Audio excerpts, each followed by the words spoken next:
안녕하세요. 매일 새로운 정보를 드리는 채널 보상가배상TV입니다. 오늘은요, 이 교통사고 장애에 대해서 얘기를 해보려고 하는데요. 제가 이전 영상인 140회 영상하고 141회 영상에서 장애 진단 시기는 언제인지, 그리고 이 장애 진단은 과연 누구에게 받는 게 유리한지 그거에 대해서 알려드렸습니다. 안 보신 분들은요, 이 140회 영상 그리고 141회 영상 꼭 먼저 보시고요. 자, 그러면은 오늘은 이 많은 분들이 궁금해하는 내용입니다. 내가 장애에 대한 보상을 받아야 되는데, 그러면은 장애에 대한 보상을 받기 위해서 의사로부터 장애진단서를 꼭 발급받아야 되냐, 거기에 대해서 한번 알려드리도록 하겠습니다. 자, 우선 내가 피해자로서요, 교통사고로 보상을 받는 거는 두 가지가 있죠. 소송을 하는 것과 그리고 소송을 하기 전에 합의로 끝내는 것. 어차피 이 소송을 하게 되면요, 이 법원에서 지정하는 신체감정 의사한테 받기 때문에 그건 크게 문제가 되지 않습니다. 근데 소송을 하지 않고 이 합의를 할 때요, 장애를 인정받으면서 이 보상을 충분히 받고 싶다, 이럴 경우 과연 장애진단서가 꼭 필요할까요? 오늘은 그 부분에 대해서 제가 알려드리겠습니다. 우선 이 여러분들이 알고 계셔야 되는 부분들이 있습니다. 자, 보험사에는요, 이 모든 부상별로 해서요, 엄청 많은 사례가 있죠. 그리고 보험사는 이 사례뿐만 아니라 보험사가 소송을 진행해서 이 신체 감정을 받은 사례도 있을 거고, 그리고 보험사 자체 내에서 자문의사에게 받은 예상되는 장애에 대한 사례, 이 사례도 엄청 많을 겁니다.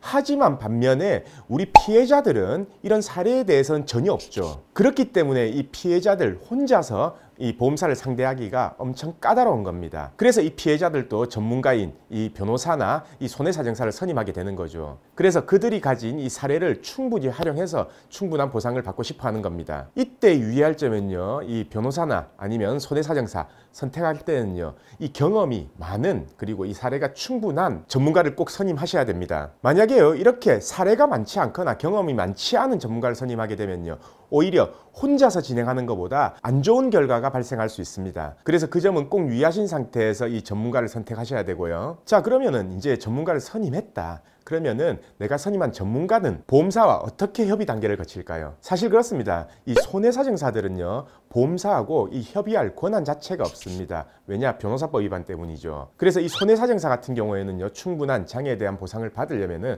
꼭 장애진단서를 발급받아야 하는 게 원칙입니다.